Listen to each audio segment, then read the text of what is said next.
Čáslav nebola na závode.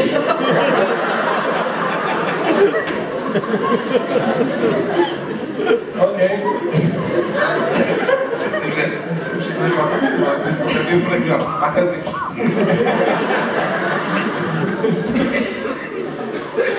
No dobre, poďme si to teraz hru, ktorú sme nehrali podľa mňa teda veľmi dlho, volá sa ABCD. Mohol by si začať, Richard, ty spoločne no povedzme, a potom sa vystretujeme si všetci štyri. A princíp tejto hry spočíva v jednoduché veci. A to je to, že musí sa viesť dialog, ale vedy za sebou musia nasledovať v abecednom poradí. Ako nále tak nie, tak zvoním, keď sa jeden povie, alebo mu to dlhšie trvá a strieda ich Michal alebo Igor v tomto prípade. Takisto si musíme teraz povedať, že medzi kým príde k dialogu. Môže to byť veľmi jednoduchá situácia. Ako? Bance, dobre, čiže máme asi nejakého bankového úradníka, máme nejakého klienta a uvidíme, že to bude to. Začíname túto hru, teda ABCD hra 5. Austria Bank, prosím, moment. Ano, ano. Jestli, nashledanou.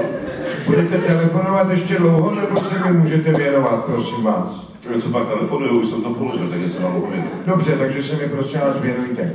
Ještě moment.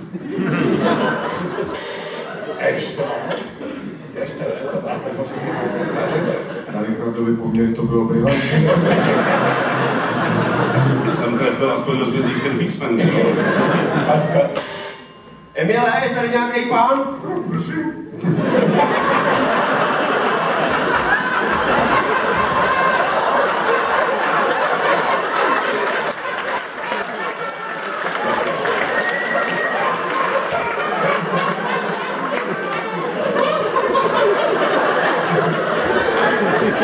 Fakticky jste jiný člověk, než který tady procedává.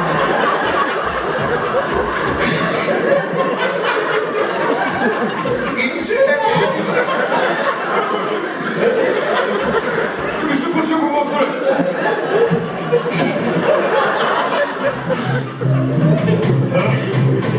Já nevím, No, ale bacha na ní.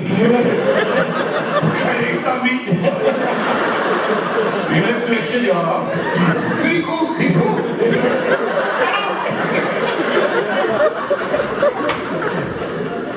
I Vladimír. Jo.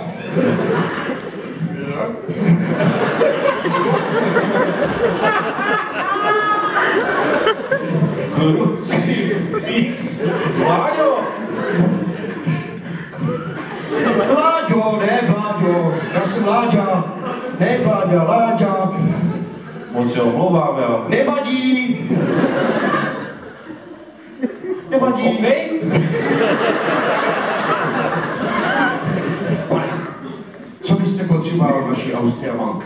Rád bych si u vás nějakou hypotéku nebo něco takového. Super nápad, zařídíme. To jsem moc rád. Tak do jak dlouho to bude trvat asi? Už to bude, vteřinku mi vydržte. Vaký nevadí.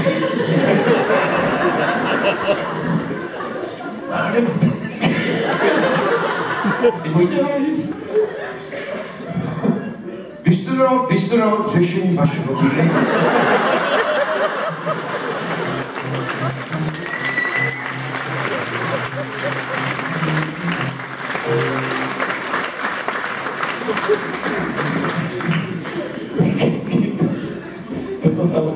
Toto sa musel naučiť nádavou, podľa mňa, že zahraj výmenu človeka.